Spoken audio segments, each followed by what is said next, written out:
महाकुंभ के दौरान social media पर वायरल मॉडल और इन्फ्लुएंसर हर्षा रिछारिया एक बार फिर चर्चे में है। हर्षा ने अपने सोशल मीडिया पर महाकुंभ की कुछ तस्वीरें पोस्ट की थी जिनमें वे भगवा वस्त्र पहने हुए दिखाई दे रही थी।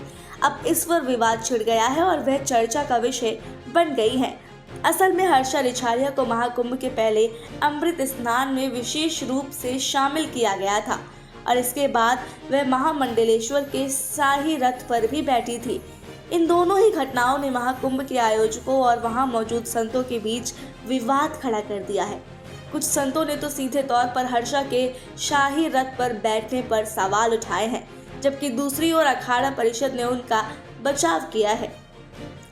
काली सेना के प्रमुख स्वामी आनंद स्वरूप ने इस विवाद को लेकर एक फेसबुक पोस्ट भी लिखा, जिसमें उन्होंने कहा कि महाकुंभ जैसे पवित्र आयोजन का उद्देश्य ज्ञान और अध्यात्म का प्रचार करना है, न कि इसका इस्तेमाल किसी मॉडल या प्रचार कार्यक्रम के रूप में किया जाना चाहिए। स्वामी आनंद स्वरूप ने कहा कि भगवा वस्त्र सिर्फ एक कपड़ा नहीं, बल्कि यह त्याग, तपस्या और सनातन धर्म की महानता का प्रतीक है। उनका कहना था कि कुछ लोग इन पवित्र परंपराओं की मर्यादा को तोड़ने की कोशिश कर रहे हैं, जो बिल्कुल गलत है। स्वामी आनंद स्वरूप ने आगे कहा, महाकुंभ में धर्म, संस्कृति और परंपरा की रक्षा करना हमारा सर्वोत्तम कर्तव्य है। सनातन धर्म सिर्फ आस्था का विषय नहीं, बल्कि जीवन का दर्शन है, जो हमें सत्य, धर्म और मोक्ष के मार्ग पर चलने की प्रेरणा देता है। इस विवाद पर अखिल भारतीय अखाड़ा परिषद के अध्यक्ष महंत रविंद्र पुरी ने प्रतिक्रिया दी। महंत रविंद्र पुरी ने कहा कि हर्षा ने निरंजनी अखाड़े के महामंडलेश्वर से मंत्र दीक्षा ली थी और वह सन्यासी नहीं है। उन्होंने कहा वह एक मॉडल है और सोशल मीडिया पर उनकी बहुत चर्चा रहती है। भगवा वस्त्र पहनना कोई अपराध नहीं है और हमारी परंपरा में ऐसे आयोजन में हिस्सा लेने वाले युवा भगवा वस्त्र पहनते हैं। महंत रविंद्र पुरी का यह भी कहना था कि महाकुंभ में किसी भी व्यक्ति को भगवा वस्त्र पहनने से रोकना नहीं चाहिए, क्योंकि यह परंपरा का हिस्सा है। उनका यह भी कहना था कि हर्षा ने सिर्फ दीक्षा ली है और वह सन्यासी नहीं बनी है।